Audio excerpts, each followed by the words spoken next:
زمین ہے سرکار فرماتے ہیں کون ہے جو جنت خریدنا چاہتا ہے؟ صحابہ کھڑے ہو گئے، یا رسول اللہ ہم جنت خریدنا چاہتے ہیں۔ میرے آقا نے فرمایا دور دراز ایک بوڑھی عورت رہتی ہے جو چاہتا ہے کہ اللہ راضی ہو جائے، بوڑھی ماں کی خدمت کر لو، اس کو راضی کر لو، اللہ تمہیں جنت عطا فرمائے گا۔ ابو بکر صدیق کے جا کر کھانا پکایا، پانی پلایا، گھر کی صفائی کی، برتن دھوئے، بوڑھی ماں سے اجازت لی، واپس آ گئے۔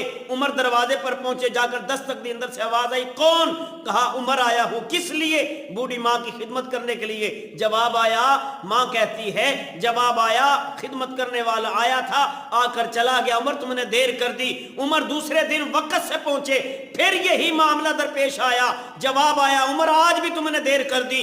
تیسرے دن پہنچے، عمر آج بھی تم نے دیر کر دی۔ پھر پہنچے کہ آج سب سے پہلے جاؤں گا، عشاء کی نماز کے فوراً بعد گھر جاؤں گا، گھر سے دیر نہیں کروں گا۔ جب دروازے پر پہنچے آواز آئی